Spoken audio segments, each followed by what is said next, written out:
Good morning students. आज हम इस चैप्टर का सेकंड जो है वो पैराग्राफ जो है वो पढ़ेंगे। ठीक है, सेकंड पार्ट जो है जॉडीज फॉन का। ठीक है, Jody gave himself over to thoughts of the fawn the pass the abundant clearing. Jody जो था उसके माइंड में जो था, मतलब फॉन के प्रति वो सोचता जा रहा था और आगे आगे चलते जा रहे थे और उसको क्लियर करता जा रहा था कि मतलब कहाँ को जाना है। ठीक है, जैसे वो जंगल में गए थे ना उसे ढूंढने के लिए फॉन को। He said cut to the north millwheel. उसने मिलव्हील से कहा कि नॉर्थ की तरफ को ले लो, मतलब नॉर्थ की तरफ को चलते हैं। He was up here that paw got beaten by the snake and kill the doe and I saw the fawn. कि उसने कहा कि नॉर्थ की तरफ चलते हैं मिलव्हील से, कि जो पा थे उनको इस तरफ काटा था सांप ने और उन्होंने क्या करा था, डो को यहाँ मारा था और उसने जो है फॉन को यहीं देखा था। Suddenly Jody was unwilling to have Millwheel with him. अचानक ही जॉडी जो था वो जो मिलव्हील के साथ था उसको मतलब was unwilling to have Millwheel, उसे कुछ ठीक नहीं लग रहा था। If the fawn was dead, कि अगर मतलब वो शायद वो फ़ोन जो है वो मर गया हो and could not be found, और शायद ना मिले। He could not have his disappointment seen. वो जो था उसकी जो निराशा था उसको देख नहीं पा रहा था। And if the fawn was there, और शायद वो फ़ोन वहाँ हो, the meeting would be so lovely and so secret that he could not endure to share it. जो उसके साथ मिलना था वो कितना एक अच्छा था, अच्छा होगा, और एक सीक्रेट वो किसी से उस बात को शेयर नहीं करना चाहता था। He said it's not for now. उसने कहा अभी ये इतना दूर नहीं है, but the it is not for now but the scrub is very thick for a horse I can make it on foot. कि इस तरफ जो है वो झाड़ियाँ जो है वो बहुत ज़्यादा तीखी हैं, या मतलब ज़्यादा तीखी हैं, और एक हॉर्स के लिए I can make it on foot, कि ऐसा है कि हम पैदल चलते हैं।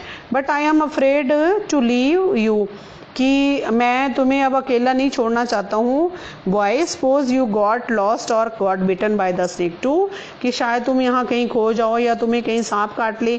आई विल टेक केयर, मैं तुम्हारी आई विल टेक केयर, कि मैं ध्यान रखूँगा। It may take me a long time to find the fawn, कि इसे ढूंढने में मुझे ज़्यादा समय जो है वो नहीं लगेगा। If he wandered leave me off right hair.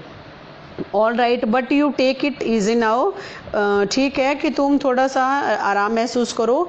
You know north hair, कि ये नॉर्थ को ही जाने वाला रास्ता है, एंड ईस्ट ये ईस्ट है। There and there that tall pine makes a bearing so long. Makes a bearing यानी कि acts as a compass and helps to identify direction, कि जैसे डायरेक्शन को आइडेंटिफाई करना होता है, इसका मतलब है मेक्स अ वियरिंग। ठीक है, ये जो टॉल पाइन्स थे, ट्री थे। ठीक है, so long Millwheel I am ऑबिलाइज्ड।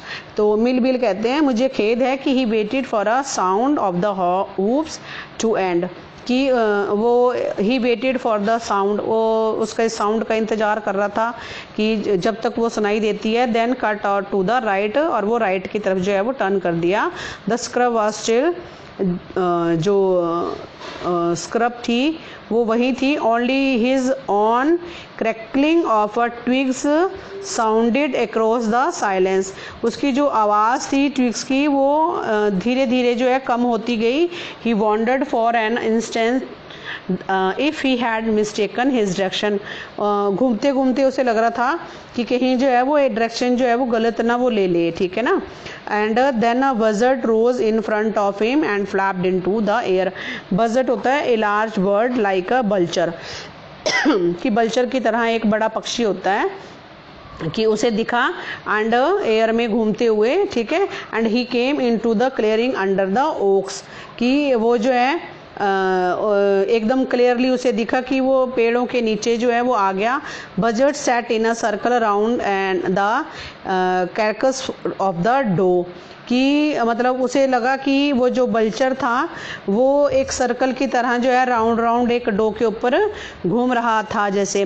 They turn their head, उसने अपना हेड घुमाया, on their long scrawny necks and hissed at him, उसने जो है उसकी तरफ जो है एक मतलब जैसे लंबी सी उसकी गर्दन जो होती है वल्चर की उसकी तरफ करके हिज कराओ, जैसे साउंड करियो। He threw his bow and at them and they flew into the adjacent tree, वो उसने उसकी तरफ फेंका उस बो को एंड ऊपर की ओर वो है ट्री की तरफ को उड़ गया। The sand showed large cat print but the big cat killed fresh, कि वहाँ पर ही द सैंड एडजेकेंट होता है नियर बाय, ठीक है, कि वो ट्रीज के पास पास जो है वो उड़ने लग गया। और पार्टेड का मतलब होता है मूव्ड और पुश्ड असाइड, ठीक है, मतलब किसी एक तरफ को साइड हो जाना, चलना यानी कि, ठीक है। तो उसे लग रहा था कि कैट प्रिंट है ये, but the big cat killed fresh, कि ऐसे लग रहा है कि किसी बड़ी बिल्ली ने किसी को अभी अभी ताज़ा ताज़ा किसी को मारा है। They had left the doe to the carrion birds, और उसने जो है उसको वहीं पंछियों के लिए बाकी छोड़ दिया है। He parted to the grass at the place where he had seen the fawn, वो जो है उसने पार्टेड यानी कि मूव्ड, उसने साइड में करा ग्रास को उस प्लेस से और जहां उसने फॉन को देखा था।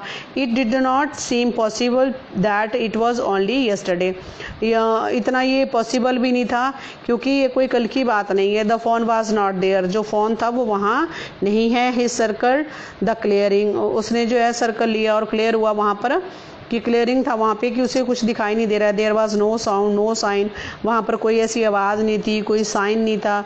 द बजर्ड्स क्लैक देयर विंग्स, जो वो था वल्चर था वो अपने विंग्स को फड़फड़ा रहा था।